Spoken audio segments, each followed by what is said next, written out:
أعوذ بالله من الشيطان اللعين الرجيم. بسم الله الرحمن الرحيم. الحمد لله رب العالمين بارئ الخلائق أجمعين، والصلاة والسلام على جميع الأنبياء والمرسلين،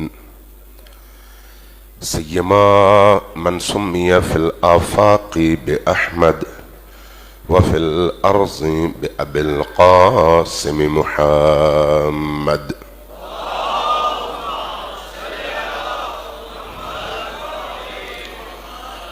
والصلاة والسلام على أولاده الطيبين الطاهرين المعصومين الميامين، واللعنة الدائمة على أعدائهم أجمعين من يوم عداوتهم إلى قيام يوم الدين. أما بعد، فقد قال الله تبارك وتعالى في كتابه المجيد، وهو أصدق القائلين وقوله الحق. بسم الله الرحمن الرحيم. ولقد كتبنا في الزبور من بعد الذكر أن الأرض يرثها عبادي الصالحون. صلوات بر محمد وعلى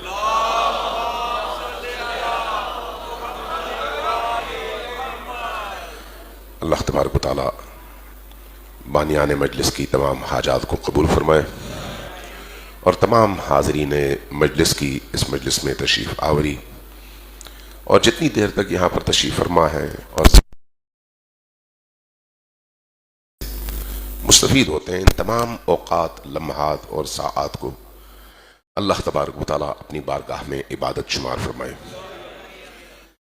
عزیزان گرامی، 5 مجلسیں ہیں، اور میری کوشش یہ ہوگی کہ ان 5 مجلسوں میں تشیع کی جو امتیازی خصوصیت ہے باقی مکاتب کے مقابلے میں، اور جس خصوصیت نے ہمیشہ تشیع کو دیگر مکاتب کے مقابلے میں پوری زمین پر ہمیشہ ایک امتیازی مقام عطا کیا ہے، ایک خاص مقام عطا کیا ہے، ان امتیازی خصوصیات میں سے ایک خصوصیت پر ان 5 مجالس میں گفتگو ہو، اور قرآن اور حدیث کی روشنی میں ہم یہ سمجھ سکیں کہ ایک شیعہ ہونے کے تقاضے کیا ہیں، اور کیا ایک شیعہ صرف نماز، روزے اور عزاداری کے بعد بری الذمہ ہو سکتا ہے کہ میں نے اپنے فرائض انجام دے دیے ہیں اور اب میں بری الذمہ ہوں، اب میں سیدھا جنت چلا جاؤں گا؟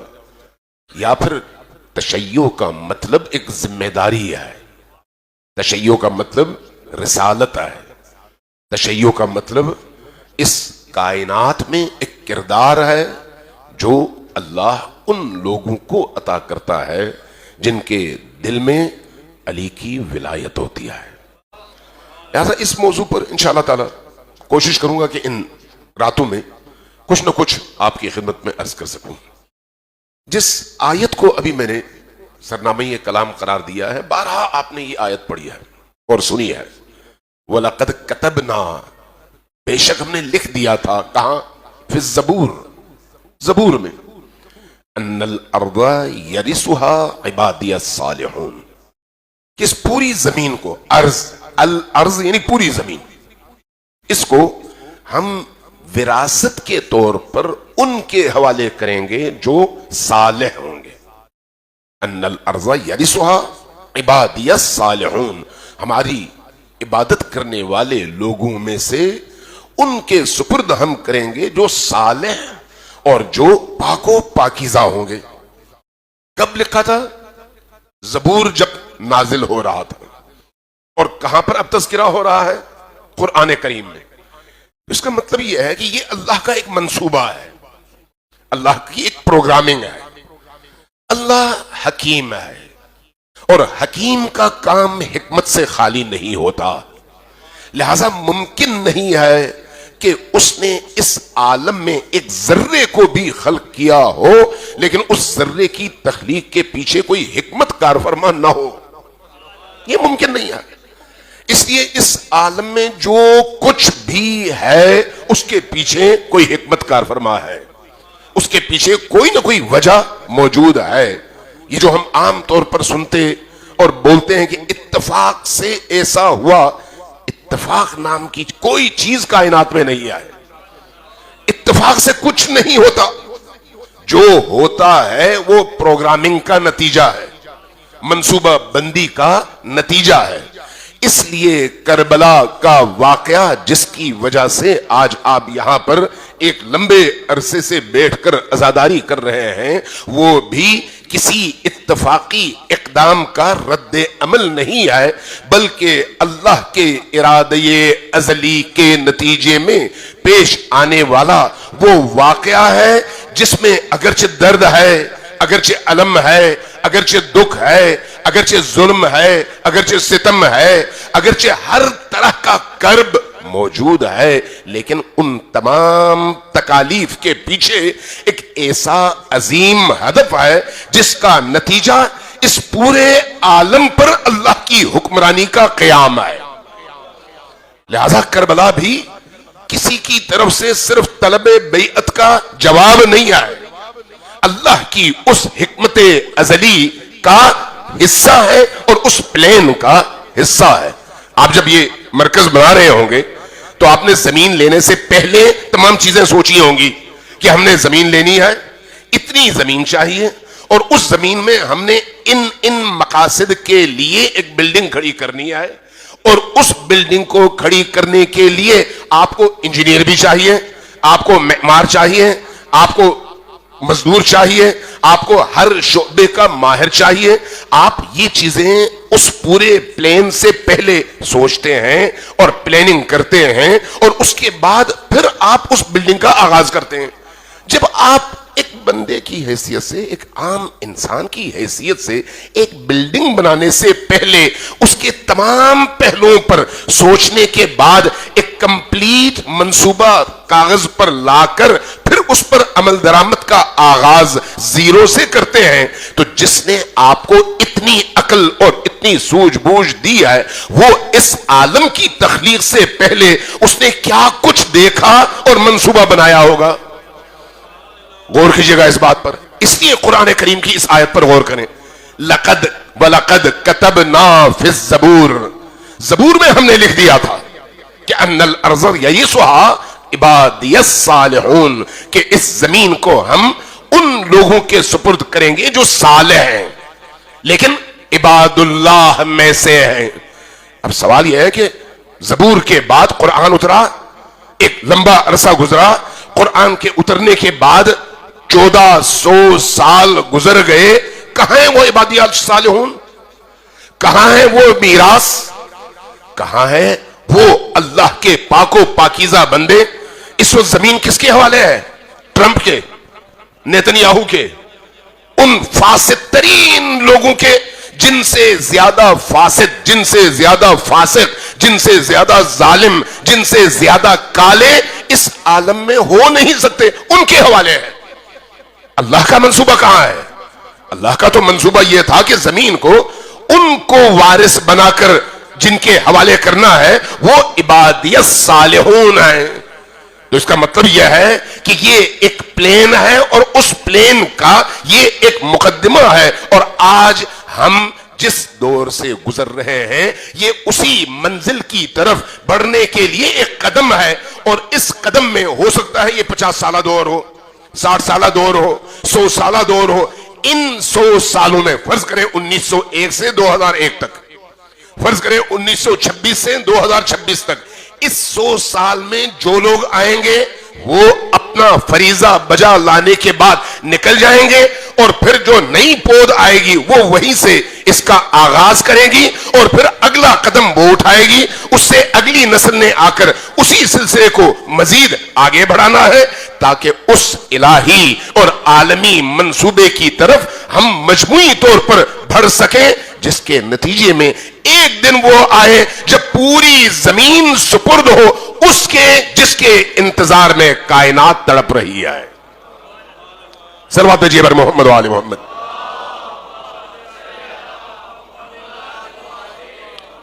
آج چونکہ مجھے کہیں اور بھی میں نے وعدہ کیا ہوا تھا بہت عرصہ پہلے، تو وہاں پر لیٹ ہو جاؤں گا، اس لیے آج کوشش کروں گا مختصراً کچھ باتیں آپ کی خدمت میں عرض کروں تاکہ مقدمے کے طور پر ہم سمجھ سکیں کہ ہماری اس گفتگو کی روح کیا ہے، تاکہ باقی باتیں پھر آئندہ راتوں میں آپ کے سامنے پیش ہو سکیں. ایک دفعہ پھر ذرا اونچی آواز سے صلوات بھیجیے بر محمد و آل محمد.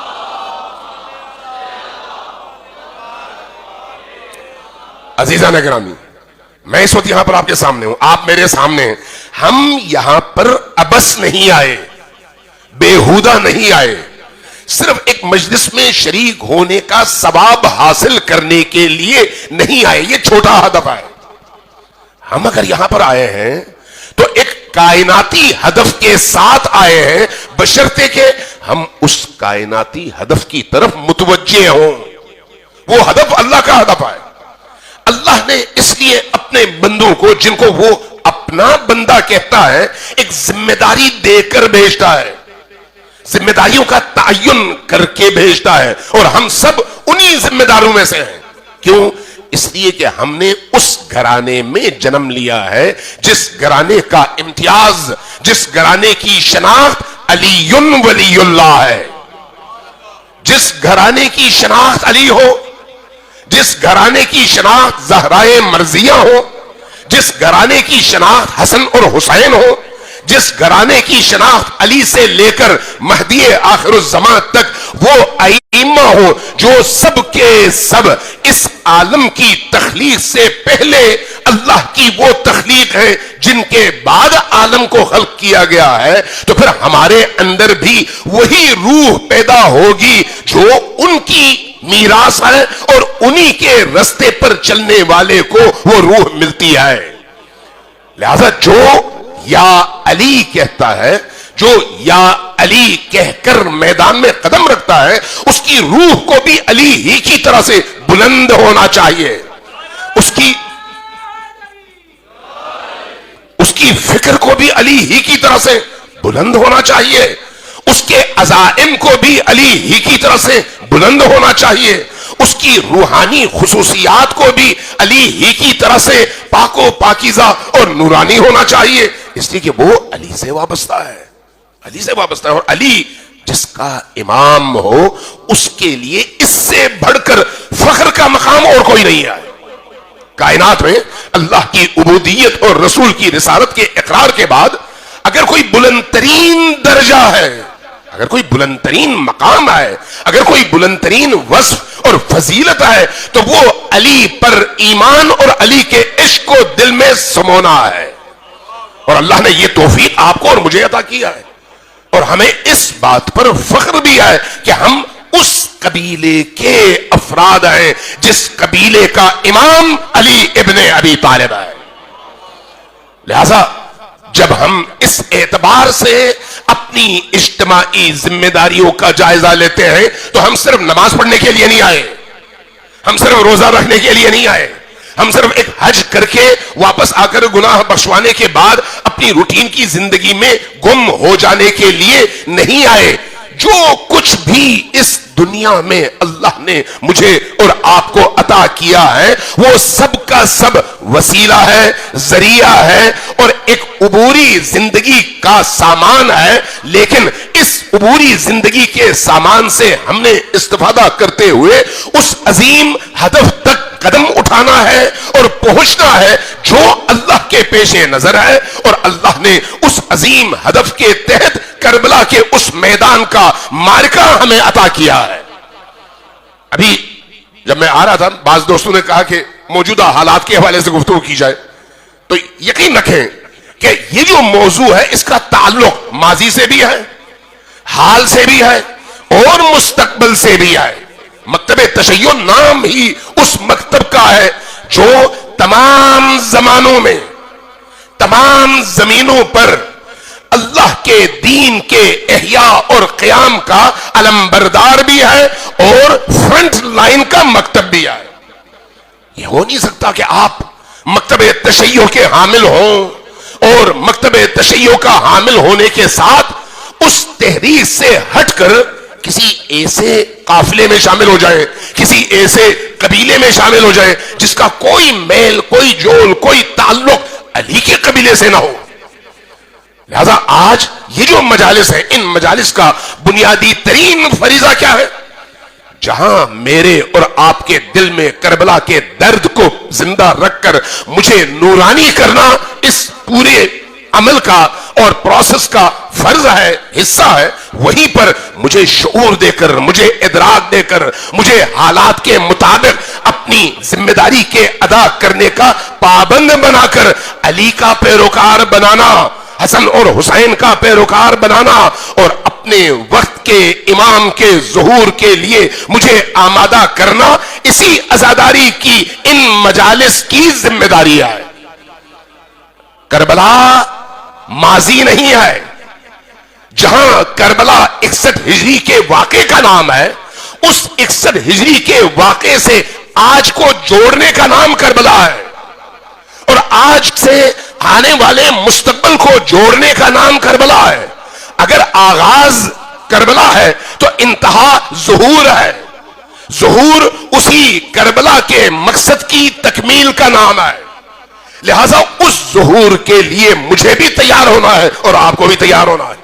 یہ جو تیاری ہے یہ کیسے ہے؟ سب سے پہلے فکر کی تیاری ہے, ذہن کی تیاری ہے, عقل کی تیاری ہے, اور اس تیاری میں ہمیں ہر طرح کی مشکلات کا سامنا ہے, ہر طرح کے چیلنجز کا سامنا ہے. آپ یقین جانیے کہ جب ہم احادیث کا مطالعہ کرتے ہیں, چاہے وہ نبی کریم صلی اللہ علیہ وآلہ وسلم کی احادیث ہو, چاہے وہ امیر المؤمنین کی, حتیٰ حضرت زہرا سلام اللہ علیہا کی, یا باقی ائمہ کی, ان احادیث میں آج کے دور کے مؤمنین کے حوالے سے جو جو باتیں نظر آتی ہیں, ان باتوں کو دیکھ کر لگتا ہے کہ ابھی ہم جنت میں زندگی گزار رہے ہیں. ابھی ان ابتلاءات, ان آزمائشات, ان مشکلات اور ان امتحانات سے ابھی ہم گزرے نہیں ہیں, وہ امتحانات آنے ہیں. لہذا اس وقت جو چیلنجز ہیں, ان چیلنجز کو انہی روایات, احادیث اور قرآن کی آیات کی روشنی میں دیکھنے کی ضرورت ہے. اس لیے کربلا اور عزاداری سید الشہداء آئسولیٹڈ ایک عبادت کا نام نہیں ہے, بلکہ انسانی معاشرے کے پیکر اور بدن میں اس گلے سڑے اور بدبودار خون کو چینج کر کے ایک نئے خون کو داخل کر کے اس بدبودار انسانی معاشرے کو کربلا کی خوشبو سے نئی حیات دینا, یہ ہے عزاداری کی ذمہ داری. اس لیے عزاداری سید الشہداء صرف گریہ نہیں ہے, اس گریے کے نتیجے میں ایک نئی روح ہے. عزاداری سید الشہداء صرف آنسو کے نتیجے میں جنت کمانا نہیں ہے. جنت کمانا مشکل کام نہیں ہے. آپ اگر احادیث غور کریں احادیث پر, احادیث کہتی ہیں کہ اکثر اہل الجنتی ہم البلا, جنت جانے والوں کی اکثریت بیوقوف لوگوں پر مشتمل ہے. عام سادہ لوگ جن کو آپ عام معاشرے میں بیوقوف کہتے ہیں. اگر کوئی بڑا سادہ ہو تو آپ فوراً اس کے بارے میں کیا رائے قائم کرتے ہیں؟ یہ تو بیوقوف سا آدمی ہے. کیوں؟ اس لیے اس کو چالاکی نہیں آتی, اس کو عیاری نہیں آتی, اس کو دوسروں کی طرح سے ہوشیاری نہیں آتی. ایسے بندوں کو آپ کہتے ہیں, ہم معاشرے میں کہتے ہیں بلا ہے, ابلا ہے. ابلا کی جمع بلا ہے. اکثر اہل الجنتی ہم البلا. یہ کیوں اہل جنت ہے؟ اس لیے کہ ان کا ظاہر اور باطن دونوں ایک طرح کے ہیں, ان کے ظاہر اور باطن میں فرق نہیں ہے. اس لیے ہم ان کو سادہ لوگ سمجھتے ہیں. جو بھی بندہ سیدھا سادہ زندگی گزارتا ہے وہ سیدھا جنت جائے گا. اللہ تبارک و تعالیٰ کی کسی سے دشمنی نہیں ہے. اللہ کی تو کوشش یہی ہے کہ کوئی بھی شخص کسی بھی بہانے سے مشکل سے نکلے اور جنت پہنچ جائے. جنت پہنچنا مشکل نہیں ہے, لیکن صرف جنت پہنچنا کافی نہیں ہے. جنت ایک پاگل بھی جائے گا, دیوانہ جہنم کبھی بھی نہیں جائے گا, کیونکہ وہ گناہ کا ارتکاب نہیں کرتا, وہ گناہگار ہے ہی نہیں. ایک سادہ لوہ آدمی جنت جائے گا, ایک بچہ وفات پائے گا تو جنت جائے گا. تو اب اس نے کوئی بڑا کام تو نہیں کیا, تو اس لیے کہ اس نے گناہ نہیں کیا جنت جائے گا. تو جو شخص 60 70 80 سال اس دنیا میں زندگی گزارے اور شعور کی زندگی گزارے تو اس کی زندگی کا مقصد صرف جنت جانا نہیں ہونا چاہیے، بلکہ وہ منزل اور وہ مقام ہونا چاہیے جس مقام اور منزل تک پہنچنے کے لیے انبیاء آئے اور ہمارا ہاتھ تھام کر ہمیں اس مقام تک پہنچانا چاہتے ہیں جس کے لیے ائمہ آئے۔ اس لیے ہم بعض روایات میں پڑھتے ہیں کہ خود حسین ابن علی جب عالم محشر میں کھڑے ہوں گے، لوگوں کو جنت کی طرف دعوت دی جائے گی تو لوگ جنت کی طرف نہیں جائیں گے، فرشتے ان کو گھسیٹیں گے، کھینچیں گے، آؤ جنت کی طرف، لیکن وہ جائیں گے حسین ابن علی کی طرف، کہیں گے ہماری جنت حسین ہے۔ حسین جنت کا ہدف ہے، جنت حسین کا ہدف نہیں ہے۔ آپ نے اہل سنت اور شیعہ دونوں علماء سے سنا ہوگا کہ جنت 4 بندوں کی مشتاق ہے، 4 بندوں کی، ان میں ایک ابو ذر ہے۔ تو ابو ذر جنت کا مشتاق نہیں ہے، جنت ابو ذر کا مشتاق ہے، لیکن وہی ابو ذر علی کا مشتاق ہے، وہی ابو ذر حسین ابن علی کا مشتاق ہے۔ یعنی جنت چھوٹی چیز ہے، یہ ہستیاں بڑی ہیں۔ ان ہستیوں کے سائے میں اگر زندگی ملتی ہے تو کروڑوں جنتوں سے یہ مقام بڑھ کر ہے۔ لہذا جنت ہدف نہیں ہے، علی ابن ابی طالب اور ان کی اولادوں کے سائے میں پہنچنا اور ان کی ہمراہی میں ابدی زندگی گزارنا، یہ سب سے بڑا ہدف ہے۔ اور وہاں تک وہی پہنچ سکتا ہے جس کی روح اس دنیا میں حسینی ہو، جس کی فکر اس دنیا میں حسینی ہو، جس کی سوچ، جس کی زندگی کا ہدف اس دنیا میں حسینی ہو۔ لہذا صرف عبادات کافی نہیں آئے۔ اب آئیے، یہی عزاداری ہے سید الشہداء کیا کرتی ہے؟ ہمارے اندر درد پیدا کرتی ہے، ہمارے اندر ظلم کے خلاف بغاوت پیدا کرتی ہے، ہمارے اندر حسین ابن علی کا عشق پیدا کرتی ہے، اور اس عشق کے نتیجے میں ہماری روحیں حسین ابن علی سے جڑتی ہیں۔ جب روح جڑتی ہے، حسین کا نام آتا ہے تو ہم اندر سے تڑپتے ہیں، حسین کا نام آتا ہے تو اشک بہتے ہیں، حسین کا نام آتا ہے تو ہمارے چہرے جھکتے ہیں، ہماری پیشانیاں جھکتی ہیں، اس عشق کی وجہ سے۔ یہ جو بار بار ہمیں کہا گیا کہ یاد کرو، یاد کرو، یاد کرو، حسین کا تذکرہ کرو، کیوں؟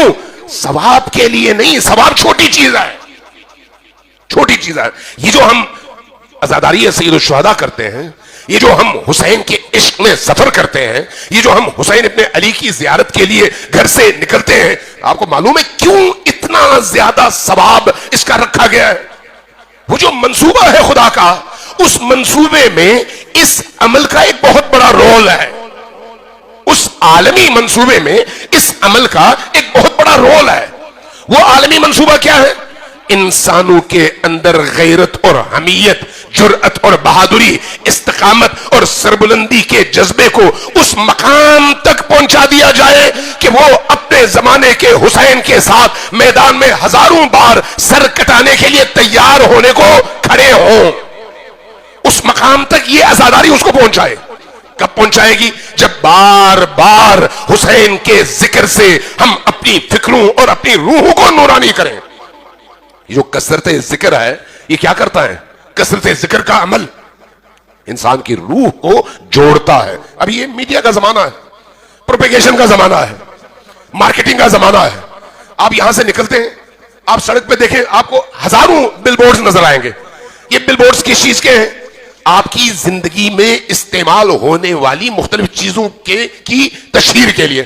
وہ اس کی تشہیر کی ضرورت کیا ہے؟ آپ کی زندگی کی ضرورت نہیں ہے وہ چیز، لیکن تشہیر کے ذریعے سے آپ کو دکھا کر، آپ کو سنا کر، آپ کو متوجہ کر کے، بار بار دکھا کر آپ کو اس سے اس طرح سے مانوس کر دیا جاتا ہے کہ اب جب آپ کسی سپر سٹور میں جاتے ہیں، اس پر نگاہ پڑتی ہے تو آپ کہتے ہیں میرے گھر میں یہ ہونا چاہیے، اگرچہ آپ کی ضرورت نہیں ہے، اس کے بغیر بھی آپ کی زندگی گزر رہی ہوتی ہے اور اچھی گزر رہی ہوتی ہے۔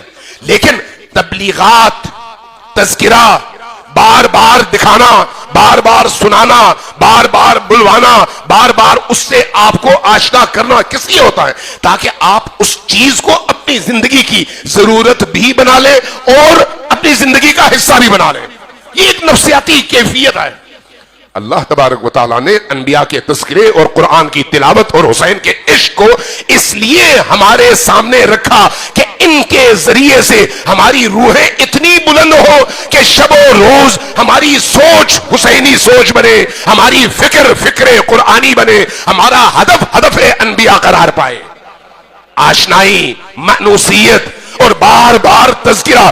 اب جب ایک انسان اس ماحول میں پرورش پاتا ہے تو پھر اس کی زندگی کے شب و روز کا ہدف پیٹ نہیں ہوتا، اس کی زندگی کے شب و روز کا ہدف صرف جنسی خواہش نہیں ہوتی، اس کی زندگی کا ہدف صرف پیسہ کمانا نہیں ہوتا، شہرت کمانا نہیں ہوتا۔ یہ چیزیں چھوٹی ہو جاتی ہیں، انسان اس سے بہت آگے بڑھ جاتا ہے۔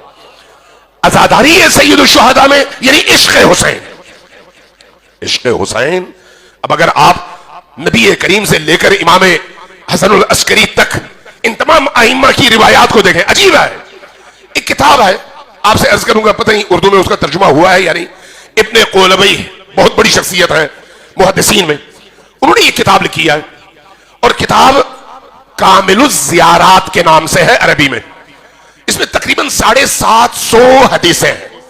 750 حدیثیں کس موضوع پر ہیں؟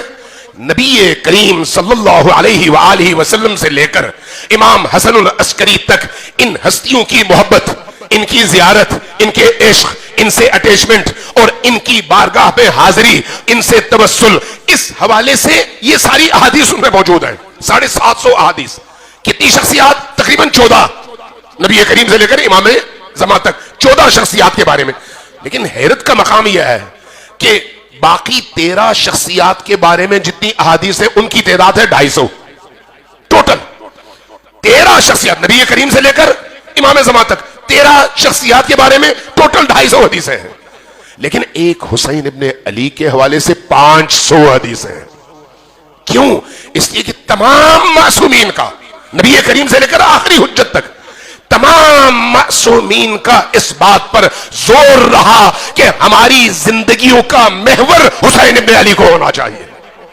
اس لیے حسین ابن علی کو یاد کرنا، حسین ابن علی سے گفتگو، حسین ابن علی سے توسل، حسین ابن علی پر عشق، حسین ابن علی کا ذکر، حسین ابن علی پر کا ورد، نام کا ورد، حسین ابن علی پر درود، حسین ابن علی کی قبر کی طرف قدم اٹھانا، حسین ابن علی کے ذکر کی مجلس کی طرف قدم اٹھانا، اس طرح کے شاید درجنوں موضوعات ہیں۔ ہر موضوع پر معصوم کی طرف سے حدیث موجود ہے، جس سے پتہ چلتا ہے کہ اللہ کی ان تمام حجتوں نے مل کر تمام عالم انسانیت کو قیامت تک کے لیے زندہ رہنے کا جو فارمولہ دیا ہے، اس فارمولے کی روح یاد حسین اور ذکر حسین ہے۔ روح یہ ہے، وہ کیوں ہے؟ کیوں؟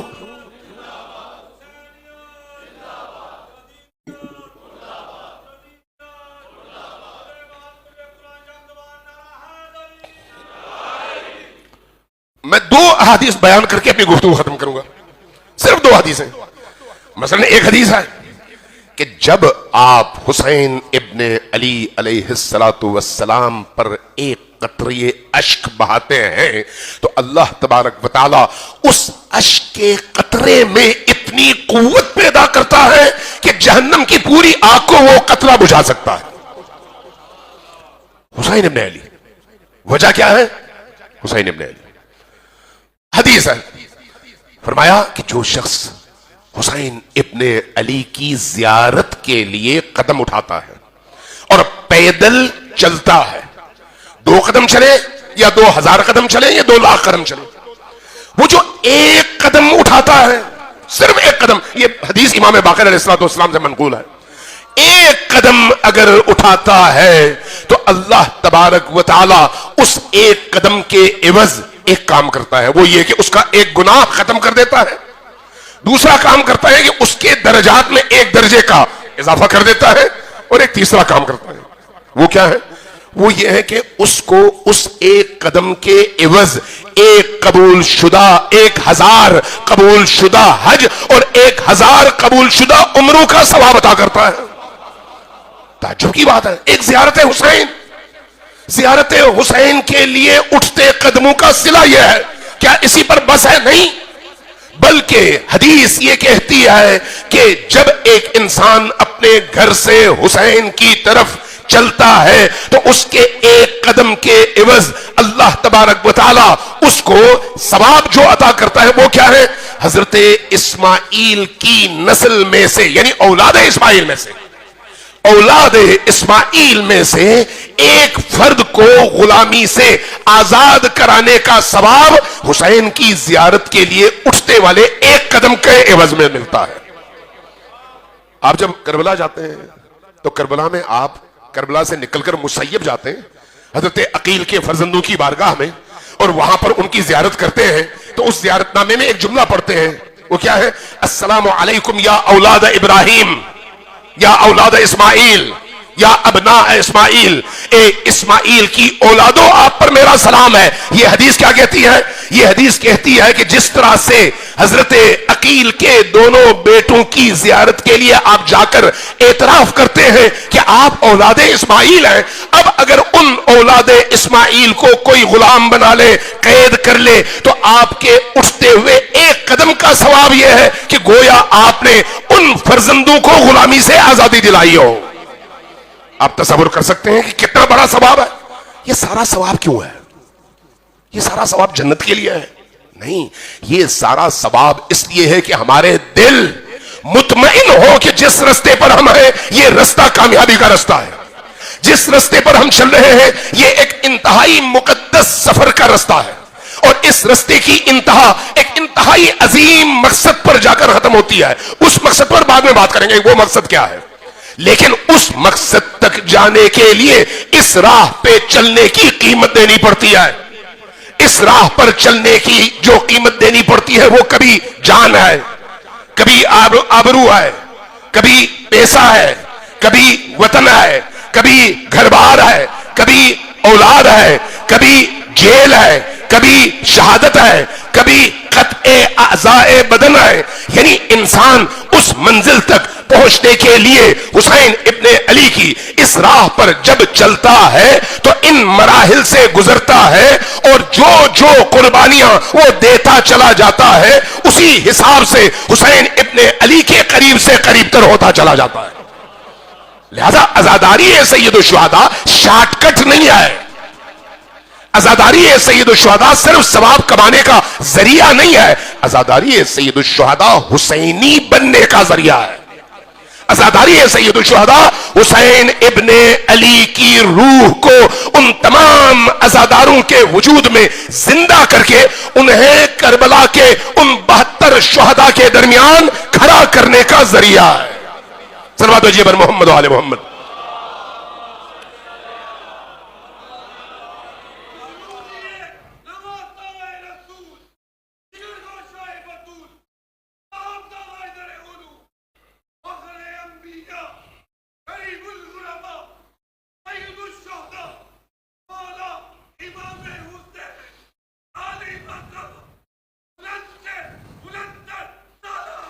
اللہم صلی علی۔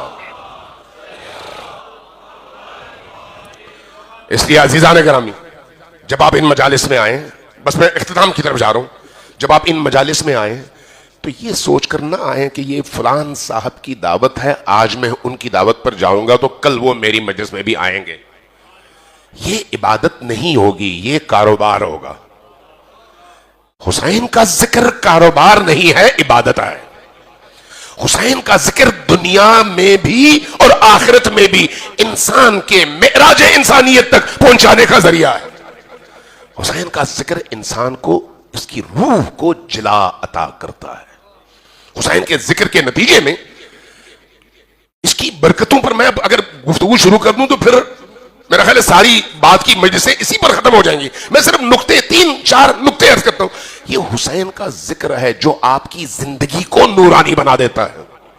یہ حسین کا ذکر ہے جس مقام پر، جس مکان میں، جس چھت کے نیچے حسین ابن علی کا ذکر ہوگا وہاں سے بے برکتی ختم ہو جائے گی، وہاں پر سے شیاطین کے اثرات ختم ہو جائیں گے، وہاں پر فرشتوں کا اترنا شروع ہو جائے گا۔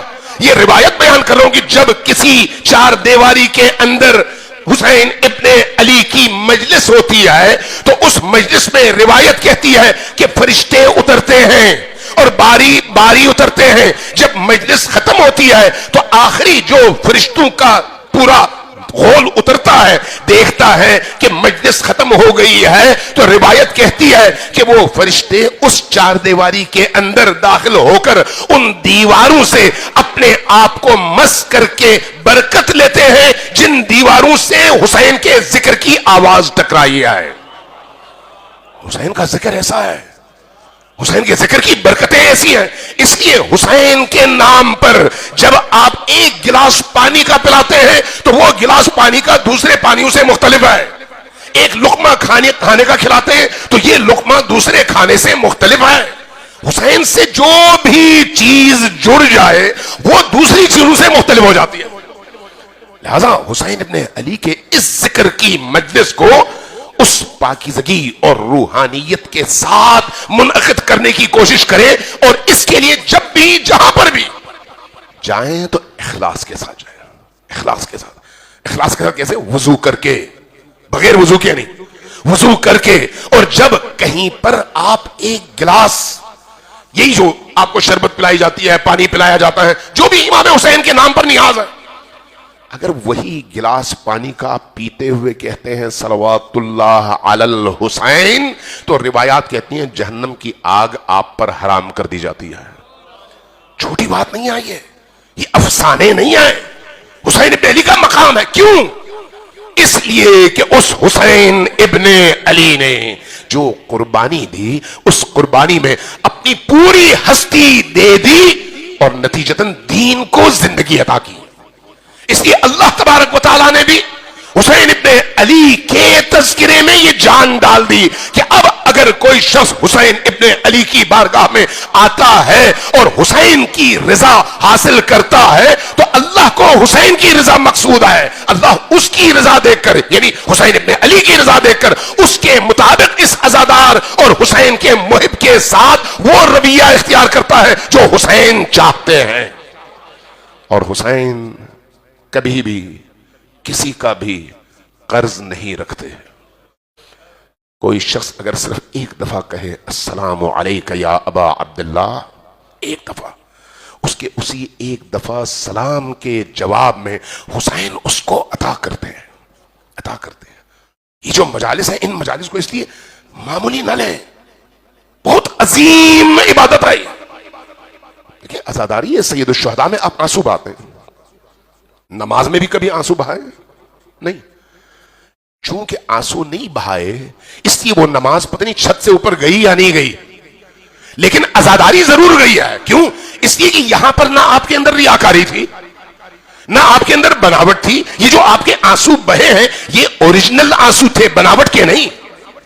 اور اللہ کی بارگاہ میں وہی جو اوریجنل آپ کا عمل ہے وہی قابل قبول ہے. یہی وجہ ہے کہ نماز میں بھی اگر روح پیدا ہوتی ہے تو وہ عشق حسین کی وجہ سے پیدا ہوتی ہے.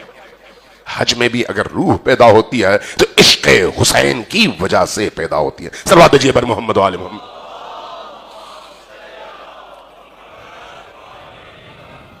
میں چھوٹا سا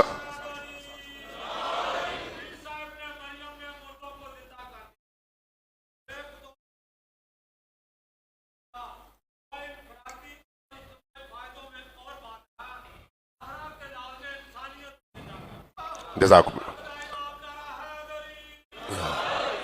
ذرا اونچی آواز سے سب مل کر صلوات بھیجیے بر محمد و آل محمد.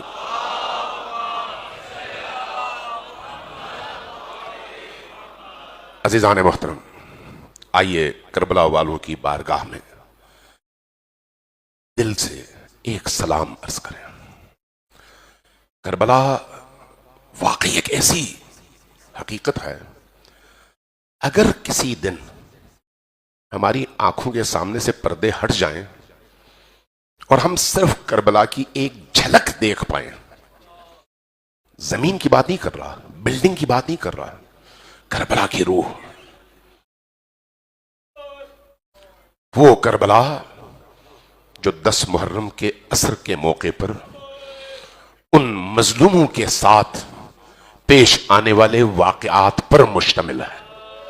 اگر ایک لمحے کے لیے پردہ ہٹ جائے، یقین جانیے اس کے بعد آپ کے دل میں جینے کی آرزو ختم ہو جائے گی۔ ایک ایسی حقیقت کا نام ہے کربلا، وہ کربلا جو اپنے اندر دکھ بھی رکھتا ہے اور نور بھی رکھتا ہے، وہ کربلا جس کو زندہ کرنے کے لیے حسین ابن علی نے اپنی جان بھی دی اور اپنے 6 ماہ کی جان بھی دی۔ صرف اتنا نہیں بلکہ زینب کبریٰ نے اپنی چادر بھی دی۔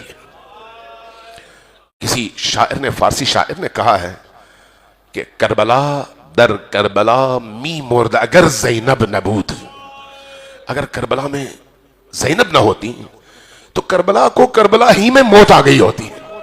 کربلا کو اگر کسی نے زندہ کیا ہے تو زینب کبریٰ کی ذات ہے۔ اس حوالے سے میں مصائب کے جملے ہی سمجھ لیں، اشارتاً گزروں گا۔ آیت اللہ العظمیٰ خوئی جب کبھی نجف سے کربلا آتے، حضرت عباس کے حرم کے سامنے پہلے آتے، یہاں سے اجازت لیتے، پھر جاتے امام حسین کی بارگاہ میں۔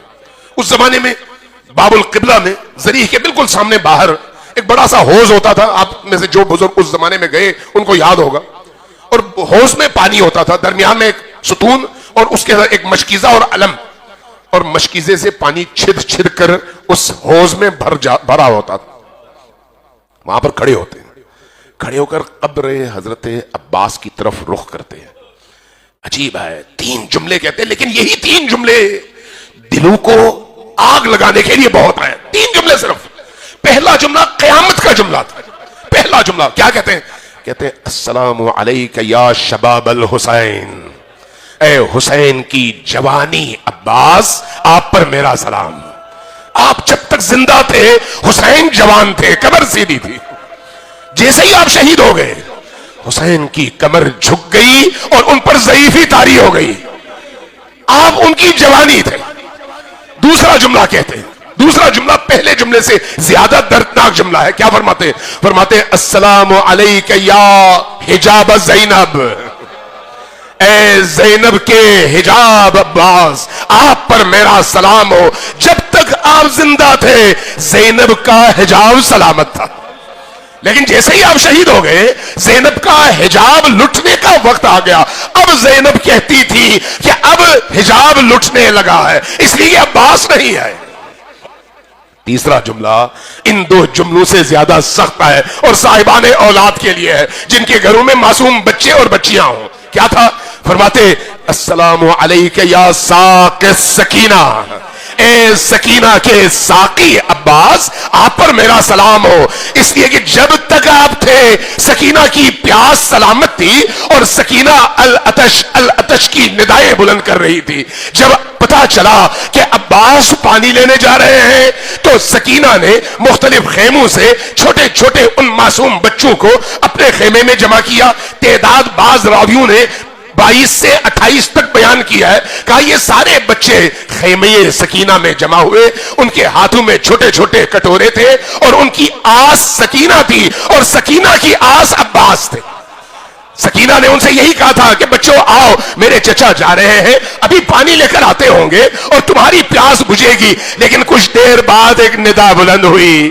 ندا کیا تھی؟ واللہ ان قطعتم یمینی انی احامی ابدا عن دینی، ظالمو اگر تم میرا دایاں ہاتھ کاٹ دو تو تب بھی میں حسین کی حمایت سے دستبردار نہیں ہوگا۔ دایاں ہاتھ کٹ گیا، مشکیزے کو سنبھالا، علم کو سنبھالا، آگے بڑھے، اور جب آگے بڑھے تو بایاں بازو بھی کٹ گیا، اور جب بایاں بازو کٹ گیا تو اب آخری امید مشکیزے کو بچانے کی امید تھی۔ سینے کے بل مشکیزے پر لیٹ گئے، آگے بڑھتے رہے، لیکن ایک وقت آیا جب ایک تیر اس مشکیزے پر لگا اور عباس کی وہ آرزو یہاں پر پانی کے قطروں کی صورت میں زمین کربلا پر بہہ گئی۔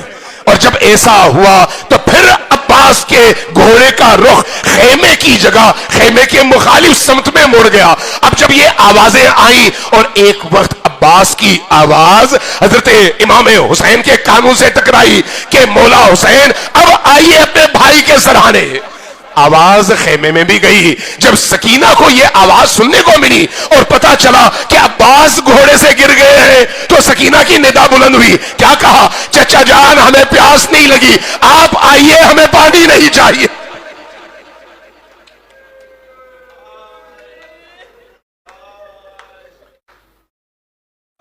انا للہ و انا الیہ راجعون. وسيعلم الذين ظلموا أي منقلب ينقلبون. بارہا ہماری اس قلیل عبادت کو اپنی عظیم بارگاہ میں قبول فرما.